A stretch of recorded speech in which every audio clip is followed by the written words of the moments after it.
A Associação Botafogo, que óbvio tem uma relação muito próxima com o Textor, defendeu o Textor, assim como todos os funcionários. Mandaram uma carta dizendo que se tomassem o poder do Textor, todo mundo ia embora e tal, não sei o que. Isso teve efeito e a Ares recuou. O que aconteceu? Textor e Ares começaram a negociar um distrato, um rompimento.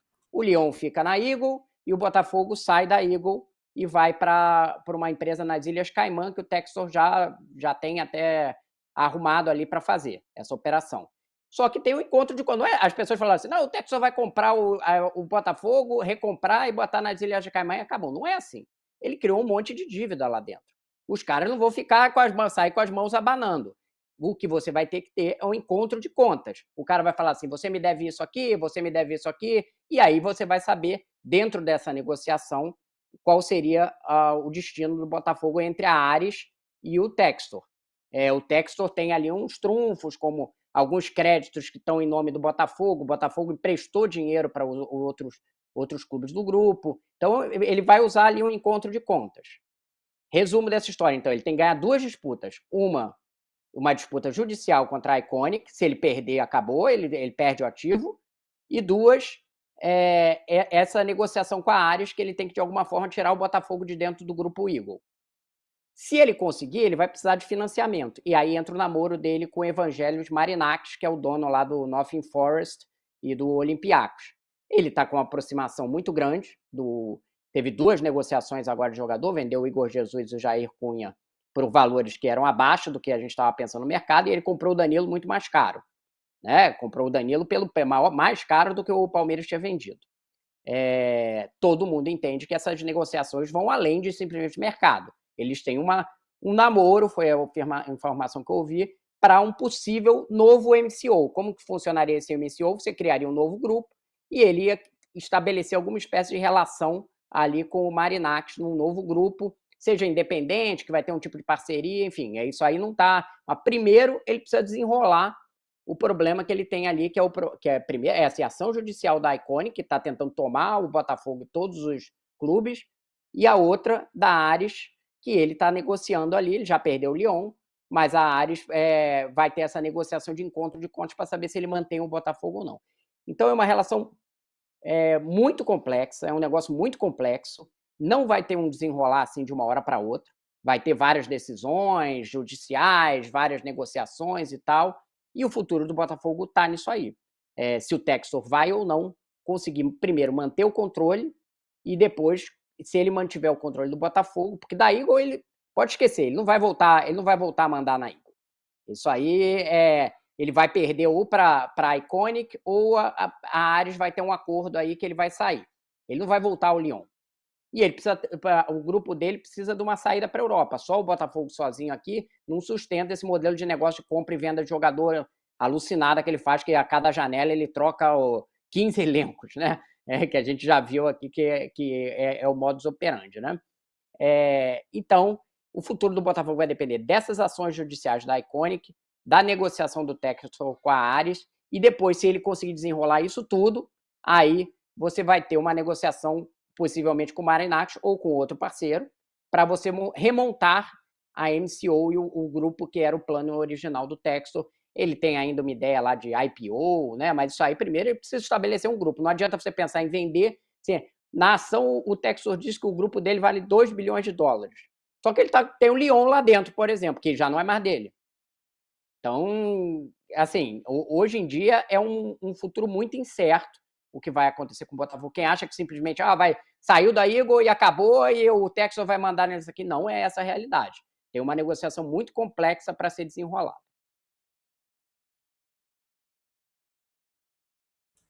Pois é, está em andamento, né? Está tudo em andamento. A gente está Uhum. trazendo para vocês aqui as movimentações da situação do Botafogo. E, Igor Siqueira, olhando para isso tudo, governabilidade, o que você consegue apostar e olhar nesse momento para que o Botafogo se mantenha com as condições, pelo menos no futebol, que é isso que interessa mais o torcedor, né? No caminho. Então, Massini e Rodrigo e amigos, essa situação toda, acho que foi o grande argumento que foi usado pelo pessoal publicamente falando, estou dizendo, né? Que foi usado pelo pessoal do Botafogo Associativo para fazer a carta se manifestando de que não queremos que vocês tirem o texto daqui, que estamos com o texto e não abrimos. Eu conversei com o presidente do Botafogo Associativo, que é o João Paulo Magalhães. Para quem é aqui do Rio de Janeiro, ele era o dono do Boa Vista por muitos anos e venceu a eleição para ser o sucessor do Césio Melo à frente do Botafogo. E aí ele até mandou uma declaração em ON para explicar um pouco da perspectiva dele, por que o Botafogo fez esse movimento. E tem um quê de uma manifestação mais apaixonada aqui, né? Trazendo um componente de emoção para essa linha argumentativa, que aí eu vou abrir aspas aqui, vou mencionar o João Paulo. Ele diz que o John Textor pertence ao Botafogo, o Botafogo é muito maior que o investidor, o Textor é um grande botafoguense, a gente se protegeu, é o João Paulo falando, se deu a mão e se uniu. Não foi só eu, mas todo o conselho diretor dele. Se acontecesse algo com ele, sairia todo mundo se uniu por ele, e não quero saber o que eles lá falam, né? Eles lá, essa turma toda que o Rodrigo Matos descreveu. A gente vai proteger o Textor sempre, essas são as palavras do João Paulo. Começando um pouco melhor com ele, só para entender um pouco o contexto disso tudo, é uma preocupação política também de a associação não entrar dentro do que é possível para ela fazer, não entrar nessa bola dividida e passar como omissa ou como se tivesse não interferindo aí nessa discussão, já que o Textor, na visão da torcida do Botafogo, na maioria, ele é muito bem quisto por aqui. Então, a galera do associativo quis se manifestar nessa resposta a esse movimento da Ares, especificamente, né? O Rodrigo descreveu alguns movimentos aí, mas essa resposta da associação foi para o pessoal da Ares, então querendo manter essa estabilidade. Uma preocupação deles o Textor é tão bem quisto aqui, já entendeu como é que funciona a dinâmica, traz jogadores e tal, tá jorrando situações, apesar da gente mencionar sempre a dificuldade dele de pagar alguns compromissos, como a situação do Thiago Almada, mas está trazendo jogador e tal. Então é uma preocupação de que caso haja uma troca e venha um outro administrador, vamos dizer assim, mais austero, mas com uma grana mais controlada, essa dinâmica de investimento, de reforço para que o Botafogo brigue por títulos, conquiste coisas, isso é uma preocupação de que o jogo vire, se o Textor não estiver por lá. Então, essa foi a preocupação do Botafogo Associativo. E aí, você falou em estabilidade, governança, enfim, vamos ter que contar no dia a dia. O Rodrigo falou que não é uma coisa de um dia para o outro, né? Tem um processo aí mais longo, mais complexo para acontecer. Mas, enfim, a vida vai seguindo por aqui. O Textor, nessa dinâmica de saída do Lyon, aí tem uma discussão se ele foi saído, se ele quis sair, se foi comum acordo, mas o fato é que ele não está apitando mais no cotidiano do clube lá na França. Essa bola está com a Michelle Kang e com os outros acionistas por lá. Então o Textor está completamente, se não 100%, mas um percentual majoritário do olhar do Textor está no Botafogo hoje em dia.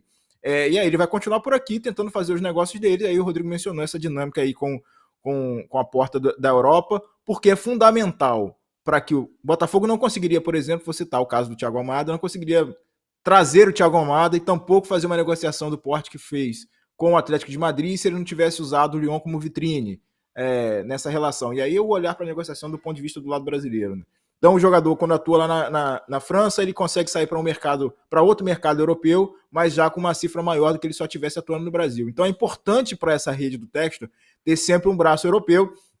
Ele concretizou a venda, inclusive ontem saiu a confirmação da venda do Crystal Palace, e aí ele pode ter alguma outra participação acionária em outro clube na Inglaterra, que ficaria, né, sem o Crystal Palace, ficaria capenga nessa dinâmica na Premier League. Então pode ser um caminho fechar com o Marinax, como o Rodrigo está contando, para ter um braço lá. Então seria esse braço o Nottingham Forest.